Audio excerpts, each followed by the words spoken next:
샬롬, 류 선생의 구속사 천국열차. 유도순 목사님의 신구약 성경 파노라마를 낭독하는 시간입니다. 지금은 민수기 22장. 사탄의 괴계를 막아주신 하나님. 요절은 32절. 여호와의 사자가 그에게 이르되 너는 어찌하여 너의 나귀를 이같이 3번 때렸느냐. 보라, 너의 길이 내 앞에 패역함으로 내가 너를 막으려고 나왔더니. 22장에서 24장까지는 거짓 선지자 발람이 등장하는 내용입니다. 이것이 무엇이 중요하기에 장장 3장이나 할애하여 말씀하고 있는가? 아모리 왕 시온과 바산 왕 옥이 마지막 대적이라면 발람의 기사는 사탄의 마지막 유혹이라고 할 수가 있습니다. 박해와 미혹, 이 둘은 교회를 대적하는 사탄의 2가지 계략입니다. 하나님 이 2가지를 다 막아주신 것입니다. 핵심은 우리를 향하신 하나님의 사랑입니다. 모세는 죽기 전에 행한 설교에서 그들 암몬과 모압 사람은 너희가 애굽에서 나올 때 떡과 물로 너희를 길에서 영접하지 아니하고 메소보다미아의 부돌 사람 부올의 아들 발람에게 뇌물을 주어 너희를 저주케 하려 하였으나 너희 하나님 여호와께서 너를 사랑하심으로 발람의 말을 듣지 아니하시고 그 저주를 변하여 복이 되게 하셨나니. 신명기 23장 4절에서 5절 하고 설명을 해줍니다. 본문에는 막으려고 라는 말이 3번 22절, 32절, 34절나 등장합니다. 또한 너에게 이르는 말만 할지니라 하십니다. 20절, 35절, 38절 막으신 것만이 아니라 저주를 도리어 복으로 변하게 하신 것입니다. 거짓 선지자 발람은 이중 간첩과 같은 인물입니다. 그러므로 이 부분의 해석은 난해하기보다는 통찰력이 필요합니다. 그들은 복받은 자니라. 첫째 단원라고 말씀하십니다.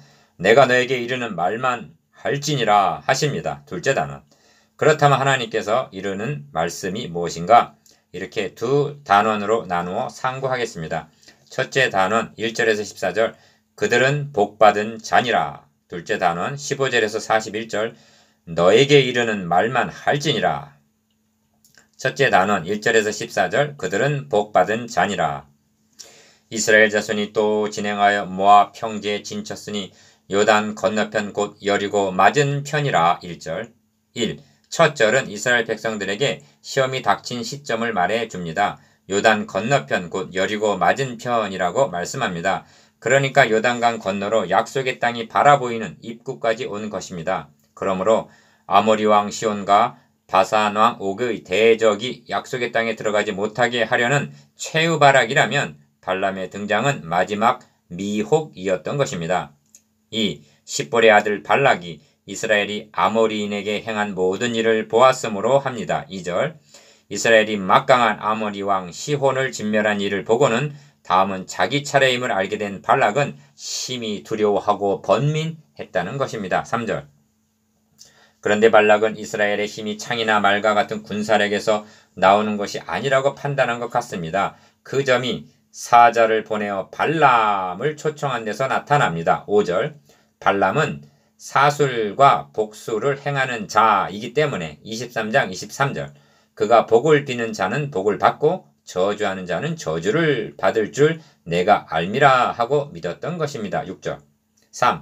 모압 장로들과 미디안 장로들이 손에 복술의 예물을 가지고 떠나 발람에게 이르러 발락의 말로 그에게 고함해 합니다. 7절 모압과 미디안이 연합한 데서도 저들의 다급함을 짐작할 수가 있습니다. 발람의 대답이 걸작입니다. 이 밤에 여기서 유숙하라. 여호와께서 내게 이르시는 대로 너희에게 대답하리라 합니다. 8절 발람의 언행을 보면서 생각나는 말씀이 있습니다. 하나님께서 거짓 지도자들을 책망하시기를 그 두령은 뇌물을 위하여 재판하며 그 제사장은 삭슬을 위하여 교훈하며 그 선지자는 돈을 위하여 점치면서 오히려 여호와를 의뢰하여 이르기를 여호와께서 우리 중에 계시지 아니하냐 하고 하나님을 빙자하고 있다는 책망의 말씀입니다. 미가서 3장 11절 이들의 모습이 여기 등장하는 발람의 모습과 꼭 같기 때문입니다. 4. 하나님이 발람에게 이르시되 너는 그들과 함께 가지도 말고 그 백성을 저주하지도 말라. 그들은 복을 받은 자니라 하십니다. 12절 첫째 단원의 중심점은 하나님이 개입하셔서 대적의 괴계를 막아주심에 있습니다. 22절, 32절, 34절. 그리하여 이를 기록해 하심으로 후대에 하나님께서 자기 백성을 얼마나 사랑하셨는가를 보이시려는 것입니다. 이 점을 미가 선지자는 증거하기를 내 백성아 내가 무엇을 너에게 행하였으며 무엇에 너를 괴롭게 하였느냐 너는 내게 증거하라 하면서 내 백성아 너는 모압 왕 발락의 꾀한 것과 부올의 아들 발람이 그에게 대답한 것을 추억해 보라 하십니다. 미가서 6장 3절에서 5절. 즉 하나님께서 발람의 저주를 막으시고 복이 되게 하셨음을 상기시키고 있는 것입니다. 이 사건은 그만큼 의미가 있었던 것입니다. 5. 발람이 아침에 일어나서 발락의 귀족들에게 이르되 너희는 너희의 땅으로 돌아가라. 내가 너희와 함께 가기를 여호와께서 허락지 아니하시느니라 하고 거절합니다. 13절. 하나님께서 허락하시지 않은 것이 아니라 막으신 것입니다. 둘째 단원 15절에서 41절. 너에게 이르는 말만 할지니라. 발락이 다시 그들보다 더 높은 귀족들을 더 많이 보내매 15절. 발람이죠. 발람이. 1. 그리고 한 말이 내가 그대를 높여 크게 존귀케 하고 그대가 내게 말하는 것은 무엇이든지 시행하리니 청컨대 와서 나를 위하여 이 백성을 저주하라. 합니다. 17절. 발락이 그렇게 말을 한 거죠. 18절에서 19절 말씀을 표면만 본다면 이처럼 경건한 선지자가 달리는 없었을 것이란 생각이 들 정도입니다. 이것이 발람의 진정이라면 또 부올의 아들 발람을 칼로 죽였더라 했겠습니까? 31장 8절 성경은 말씀합니다. 이것이 이상한 일이 아니라 사단도 자기를 광명의 천사로 가장하나니 그러므로 사단의 일꾼들도 자기를 의의 일꾼으로 가장하는 것이 또한 큰 일이 아니라 고린도후서 11장 14절에서 15절. 그래서 거짓 선지자의 해독이 치명적인 것입니다. 2. 밤에 하나님이 발람에게 임하여 이르시되 그 사람들이 너를 부르러 왔거든 일어나 함께 가라 하십니다. 20절. 왜 가라 하시는가? 둘째 단원의 중심점은 소극적으로 막으시는 것만이 아니라 적극적으로 악을 선으로 바꾸시려는 데 있습니다. 그리하여 내가 너에게 이르는 말만 준행할지니라 하십니다. 20절, 35절, 38절. 그러므로 발람 자신은 거짓 선지자이나 그의 입에 둔 하나님의 말씀은 주목해야만 하는 것입니다. 3. 여호와께서 나귀, 발람이 타고 가는 나귀의 입을 여시니 발람에게 이르되 내가 너에게 무엇을 하였기에 나를 이같이 3번 때리느뇨. 28절 하고 책망을 합니다. 나귀는 여호와의 사자가 길을 막고 서 있는 것을 보고 이리저리 3번이나 피하다가 결국에는 엎드리고 말았는데 선지자로 자처하는 발람은 보지를 못하고 오히려 나귀를 때렸던 것입니다. 여기서 발람이 나귀만도 못한 자로 나타납니다. 성경은 말씀합니다. 그는 불의의 삭슬 사랑하다가 자기의 불법을 인하여 책망을 받되 말 못하는 나귀가 사람의 소리로 말하여 이 선지자의 미친 것을 금지하였느니라. 베드로후서 2장 15절에서 16절.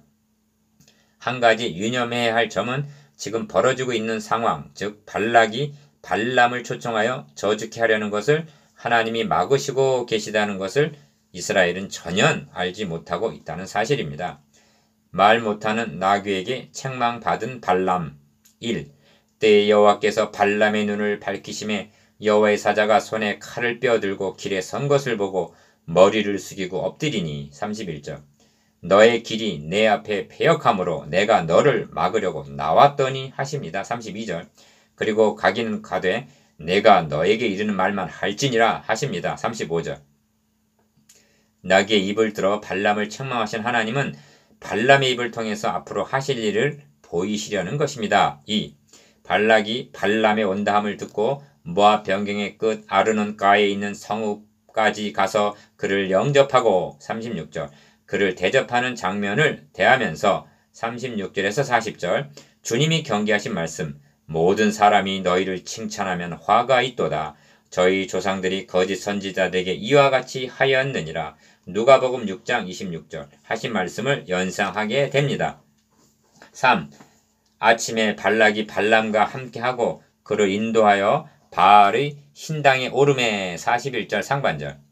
모압에 이른 발람이 바알의 산당에 올라갔다는 것은 그의 정체를 말해줍니다. 거기서 이스라엘 진 끝까지 보니라 합니다. 41절 하반절. 4. 여기 발람과 결부된 핵심적인 말씀 중 하나가 등장하는데 그것은 눈을 밝히심에라는 말씀입니다. 31절.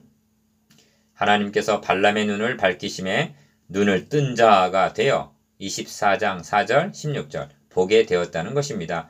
이 점이 지도자에게는 사활적으로 중요한 요점입니다. 만일 소경이 소경을 인도하면 둘이 다 구덩이에 빠지리라. 마태복음 15장 14절의 결과를 낳게 되기 때문입니다. 불교 사상은 인간의 명상을 통해서 진리에 도달하려 시도하나 기독교는 하나님께서 열어서 보여주시는 계시의 종교입니다. 그러므로 우리가 사모해야 할 점은 계시 성경을 깨달을 수 있도록 눈을 열어 보게 해달라고 간구해야 하는 것입니다. 예루살렘이 바벨론에 멸망당한 원인도 고대하던 그리스도를 십자가에 못 박음으로 재차 멸망당한 원인도 여기에 있음을 인정한다면 발람의 기사를 통해서 우리가 심각하게 고민해야 할 점은 내 눈을 열어서 주의 법에 기이한 것을 보게 하소서 하는 간구일 것입니다. 시편 119편 18절. 그렇다면 발람이 육신의 눈으로 본 것은 무엇이며 눈을 밝히심으로 보게 된 것은 무엇인가?